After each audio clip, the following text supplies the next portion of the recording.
am I doing? I'm listening to my favorite podcast. What that is? SCTTTV. Soul Consciousness.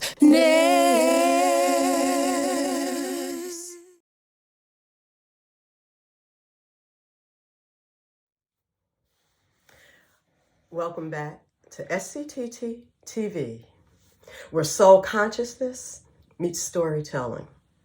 I'm Dee Michelle, and I'm joined by my sister in this journey, Akosawa. Hey family, peace. Tonight's topic is one that touches the soul. How our past, especially our childhood experiences, shape the way we move through the world today. We're reflecting on the themes that show up in flowers. But more importantly, we're opening space to talk about real life experiences many of us carry in silence. And if you've ever felt like your childhood was a blueprint for your adult life, whether it's your relationship, your healing, or your struggles, then you're in the right place. We want to hear from you tonight. Drop your comments, call in, and let's have a real soul conscious conversation.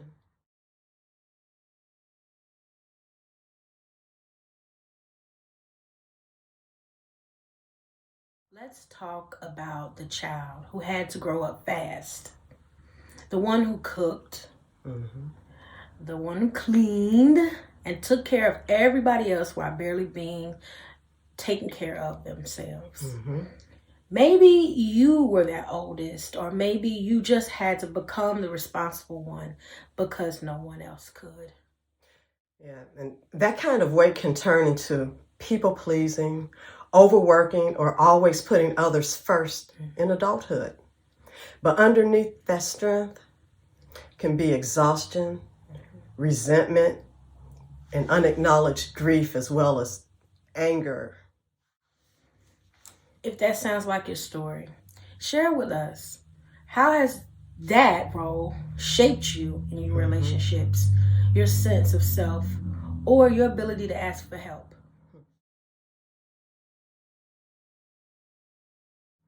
Now let's talk about the one who looked like they had it all together.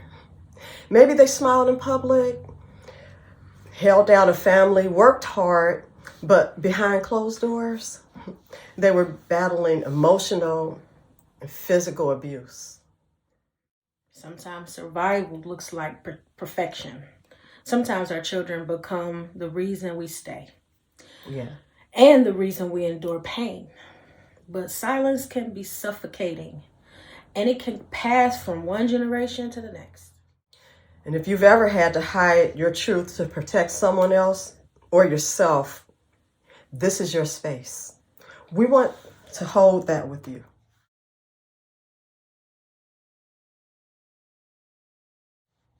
Some wounds don't just live in our minds, they show up in our bodies. Maybe there's grief over a decision you made or didn't make. Maybe you've carried some shame that wasn't even yours. And that pain can settle into your body as illness, fatigue, or a deep sense of worthlessness. But when we start to name it, we take the first steps toward healing it. How have emotional wounds shown up in your physical health or in how you love others? Let's talk about it. Now, some of us carry things we never told anyone. Experiences from childhood we buried so deep we forgot how to feel them.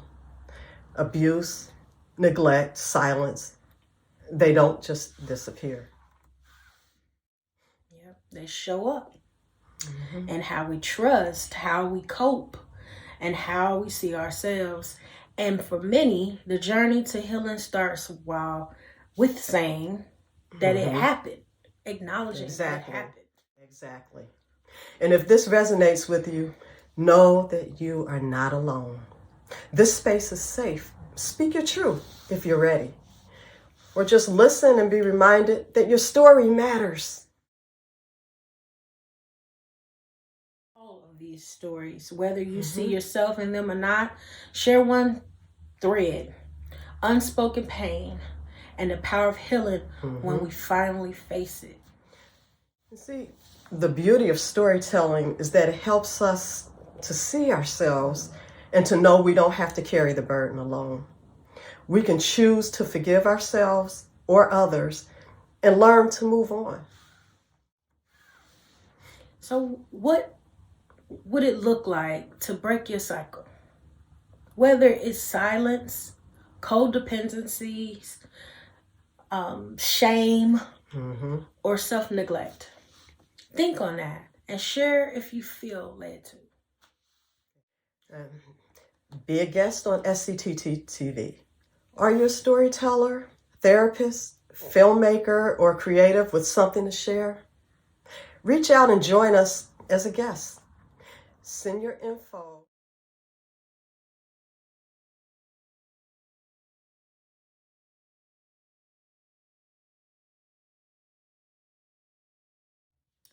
Also, support the vision. Yes. Flowers a fundraiser. We're fundraising for production costs through our Garden of Sweets gift baskets campaign. And this story, if this story has touched you, help us bring it to life. Visit us online at our online store at https://gardenofsweetsgb.com. That's https://gardenofsweetsgb.com. Now, next week we will have Cassandra Wright, also known as Lady A. Doe, the founder of Robbie Day. She'll be sharing her story of resilience, advocacy, and how she turned her personal tragedy into a movement for justice. The last time I heard my son's voice was with the promise to hear his voice the very next morning, followed by another. Never in a million years would I have thought that I'd never hear his voice again. Worst moment of my life. When I first saw him just laying there. It was at that moment when it was real.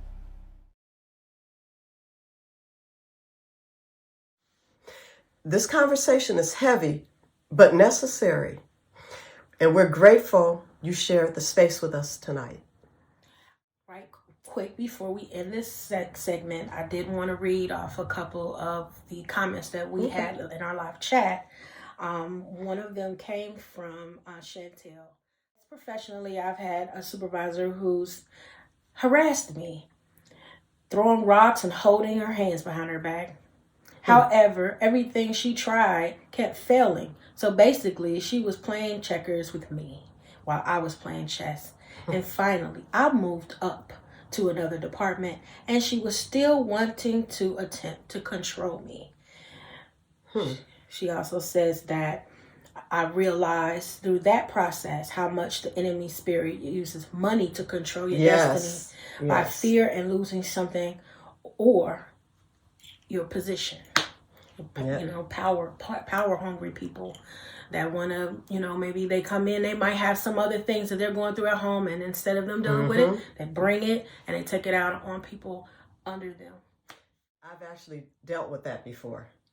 And because my state of mind was not as it should be, I didn't react correctly like she did.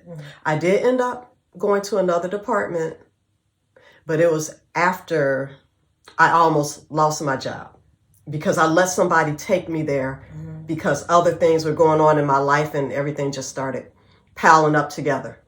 And I decided this is it. I'm going to take it out on her. Luckily, I had a friend there who stopped me before it went too far. Because when I had an altercation in my position with the supervisor who wanted to clown me in front of everybody, it was my first day on the job, and they said some real nasty things in front of other people, and I took it with stride, but then I did go into the office and I pulled her to the side and I said, the next time that you have something to say about my job, what I'm doing, could you please make sure that you pull me to the side and speak to me in private instead of in front of an audience. I did not appreciate that. And she responded positively to that, and I didn't have any issues out of her again. And that could be simply because she's probably she had been used to doing it that way. Getting away with it. And instead of, and everybody would be upset, but you were probably the first one who showed her what she was doing. Mm-hmm. So maybe, yeah, you're right. Maybe she didn't even think she was out of order. Maybe she just thought that was her personality.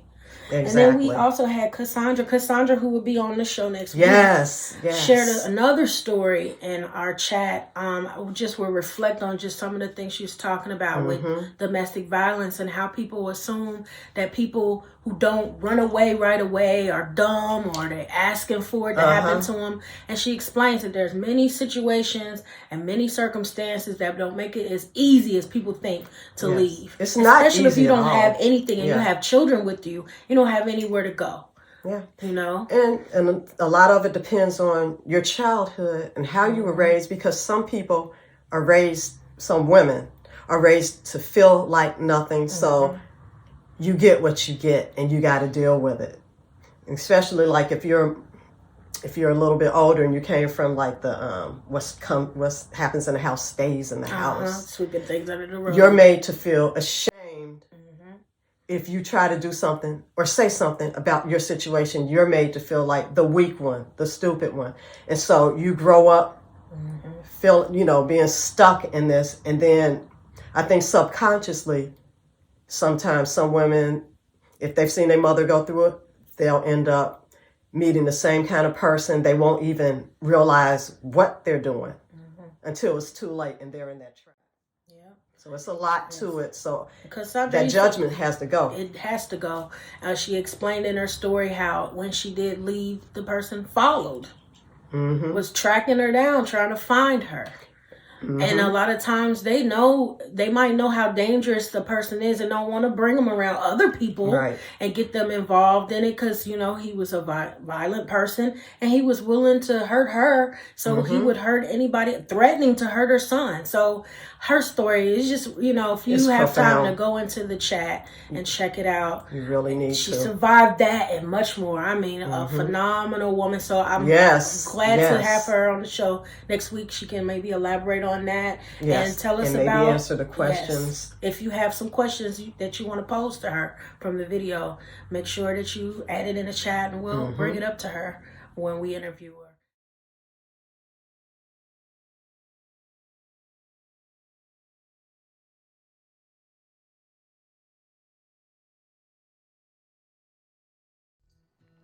But moments later, my door was being kicked in. And I lived on the 3rd floor of an apartment building. And my son ran in the living room. And as I'm going to the door to see who it is, it's my ex charging in the door with a gun out. And I'm trying to scream and, run down the steps to get help. And he's telling me, if you run, I'm gonna shoot your son and kill him. If there's something that's stirred inside of you, don't ignore it. Reach out. Journal. Breathe. Connect. Healing is not a destination, it's a journey. Yeah, most definitely. And always remember, your story matters. We don't just say that to say it. We mean it. Every word of it. It matters. Your healing matters. And until next time, keep your soul conscious and your vision clear. Peace and love. We're shining brighter. Soul consciousness. Soul consciousness.